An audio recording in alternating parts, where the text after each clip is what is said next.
Adesso comunque andiamo avanti, l'indipendenza veneta, piuttosto che dire facciamo lo sciopero fiscale, facciamo altre cose, vogliamo proprio dirvi questa sera che l'indipendenza è una questione di responsabilità innanzitutto, che non potremo più poi demandare agli altri e dire ma questi non mi fai strade, questi non mi fai ferrovie, no, è una questione adesso di responsabilità.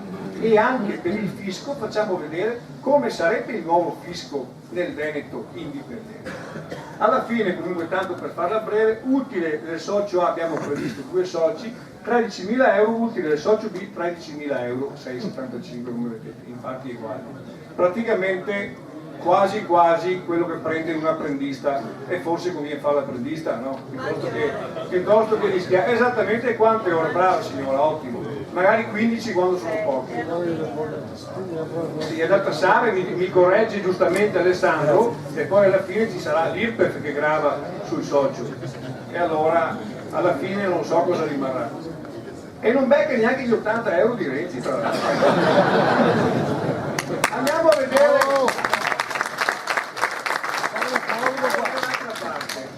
Allora, abbiamo subito aumentato, vedete, il fatturato a 1.060.000. La stima che ha fatto il dottor Bellati attraverso gli studi di Union Camere, che non sono fatti a caso, stima che il Veneto in un solo anno avrebbe un aumento della produzione, scusate, del prodotto interno lordo del 12%. Noi siamo andati per difetto, non facendo magari troppi passi avanti, abbiamo detto beh, ci teniamo un 6, che abbiamo ridotto della metà, e abbiamo fatto 1.060.000, pertanto sono 60.000 euro in più già di fatturato.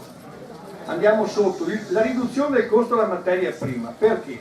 Innanzitutto verrebbero ridotti i costi del trasporto, verrebbero introdotti anche e incentivati dei trasporti nuovi, perché il re prima di Giorgio, che si è appena dimesso, era Giovanni Agnelli, l'altro re, che ha incentivato nel nostro territorio, come in tutta Italia, il trasporto su gomma.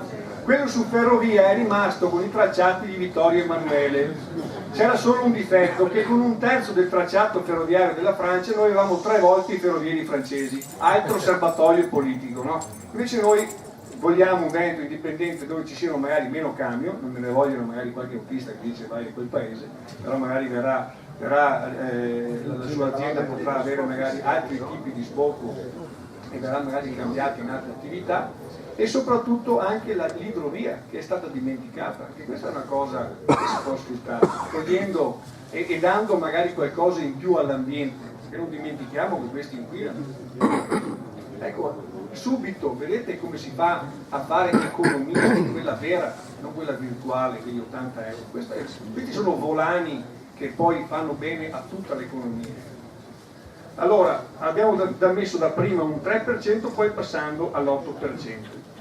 Riduzione delle accise, come vedete, sui costi dei servizi, riduzione delle accise e incentivazione dell'energia rinnovabile, altra cosa notevole, perché qua gli incentivi sono finiti, forse non sono neanche mai cominciati. Qualche mio amico che ha messo i pannelli solari, che è costretto a vendere all'Enel, ha detto che l'Enel da un po' di tempo che non paga, però lui se non paga le bollette gli staccano la corrente, cose assurde ma succedono solamente.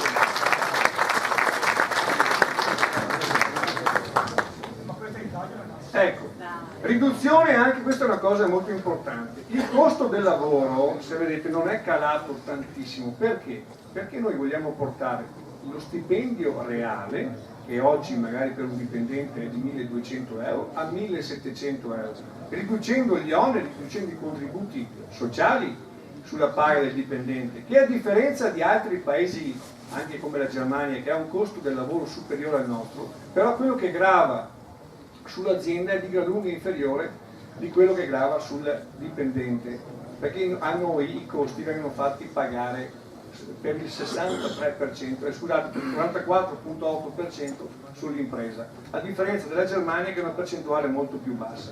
Ecco, Stefano mi sta prendendo la cartina, così vi do i dati esatti. In Germania, ad esempio, su uno stipendio fatto 100, le trattenute al lavoratore sono 66,3, quelle all'impresa sono 32,9. In Italia quelle del lavoratore sono 44,5, quelle sull'impresa sono 46,4, che sono sempre più alte per l'impresa. Portare lo stipendio da 1.200 a 1.700 cosa vuol dire? Che in casa uno ha 500 euro in più al mese, e se sono 2 stipendi sono 1.000 euro al mese. Questo significa volano per l'economia. Questo significa che alla fine dell'anno io, dopo che ho pagato il mutuo che hanno tutti, ho affitto, riesco a mettere via qualcosa ed acquistare beni durevoli, i famosi beni durevoli, la macchina o qualche elettrodomestico, non adesso, dove la maggior parte dei veneti, e possiamo dare anche dei numeri terribili, siamo arrivati a 200.000 disoccupati, se mettiamo anche i cassi integrati superiamo le 250.000 unità. Allora come farà ad acquistare qualcosa tra famiglia qua? Già si fa fatica ad arrivare alla fine del mese, e lo dico apertamente anche per quanto riguarda la situazione di tanti ragazzi che hanno 20 anni, che si apprestano a lavorare adesso, se trovano il lavoro. Con uno stipendio da 1.000 euro fai fatica purtroppo quasi quasi a campare, non ad acquistare. E allora se abbiamo la possibilità di aumentare realmente il reddito di ogni famiglia, ecco che la famiglia potrà mettere da parte qualcosa. E se io compro l'automobile poi faccio lavorare il meccanico, se mi compro il serramento nuovo perché la casa magari ce l'ho un po' vecchiotta, e mettendo il serramento nuovo poi risparmio sul riscaldamento. Questi sono conti che dovete fare anche voi in casa. Questa è l'economia reale, e cioè perché l'economia non lavora, non funziona a compartimenti stagni. Se riusciamo a ottenere qua i soldi, le nostre risorse, stiamo parlando di 21 miliardi di residuo fiscale, allora le nostre imprese ricominciano a lavorare, proprio la domanda interna che manca, e che manca soprattutto alla piccola impresa. Comunque andiamo avanti ancora. Ecco, abbiamo messo gli ammortamenti, li abbiamo tenuti tali e quali. Ecco, gli interessi passivi su banche. Se aumenta la redditività dell'impresa, e cioè se l'azienda alla fine dell'anno ha utili, la banca ti dà soldi con un tasso di interesse più basso, perché tu sei un possibile, sei un fornitore, sei un cliente, pardon, che riesce a pagare i suoi debiti, perché alla fine dell'anno riesce a mettere via qualcosa, e allora il rischio si abbassa. Oggi le banche, a parte il fatto che hanno una gestione politica e sappiamo bene chi finanziano, basta chiamarsi Ligresti magari per fare un nome, no? Non occorre che sei un grande imprenditore. Ma le banche hanno una paura che può essere quella di qualsiasi imprenditore. Do i soldi a un'azienda che poi ha una tassazione, una pressione fiscale del 70%, come fa a ripagarmi del capitale? Allora c'è anche un motivo per cui c'è questo credit crunch, questa chiusura del credito. Se noi invece facciamo in modo che l'azienda guadagna e portiamo a casa l'utile a fine dell'anno, la banca è incentivata a darci più soldi e ad abbassare anche il tasso di interesse. E allora da 40.000 euro magari quegli interessi che oggi oscillano con tassi del 9 qualche minuto, consigliere. Pardon. E arriviamo a 20.000 euro, metà interessi passivi. Andiamo avanti, scorriamo l'ultima pagina. Ecco, vedete, l'utile anti-imposte sarebbe di 218.000 euro. L'imposta, noi abbiamo messo imposta flat con Stefano sull'incassato, questa è un'altra voce importante, perché noi le tasse le paghiamo su quello che fatturiamo, poi se abbiamo clienti che non pagano, lo Stato mi dice non mi interessa, tu intanto le tasse me le paghi. E gli anticipi? La fiscalità anglosassone non prevede questo, il signore dice prima gli anticipi, e sì, siamo l'unico Stato che infatti fa gli acconti al 104%. Evidentemente hanno studiato Oxford, no? Che si riescono a trasformare della base di cose mostruose. Comunque adesso andiamo, così concludo.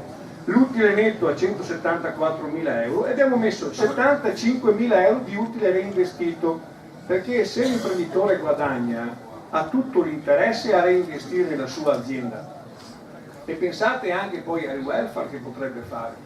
Io ho visto un bel servizio fatto su Report su una piccola azienda tedesca dove hanno messo come regola che l'amministratore delegato o il proprietario poteva al massimo avere uno stipendio pari a 5 volte quello del suo dipendente. Il resto veniva investito in azienda e hanno subito progettato un asilo nido. Quanti di noi avrebbero bisogno di un asilo nido per mettere là i propri bimbi? Anche aziende di 5-6 dipendenti formassero un consorzio e mettessero lì i propri bimbi alla fine senza dover pagare l'asilo nido, e sono 400 euro al mese mediamente. Queste sono cose che devono far riflettere. E cosa sarebbe un Veneto indipendente e cosa sarebbe per l'impresa un Veneto indipendente?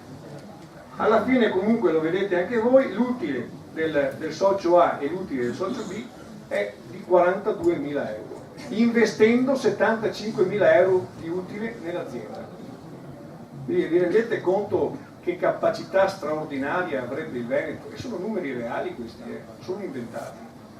Noi abbiamo un fardello che si chiama Stato italiano, abbiamo la Ferrari e siamo costretti a correre come se qualcuno avesse un trattore, la stessa identica cosa, perché ci mettono un carro rimorchio da 200 tonnellate e sebbene guidiamo la Ferrari arriviamo ultimi, anche con stati che confronto a noi sono ridicoli. Ecco il problema qual è, si chiama purtroppo Stato italiano, si chiamano istituzioni italiane, uno Stato che non è più governato dalla politica ma dai boiardi, dalla burocrazia. Grazie dottor Fabio.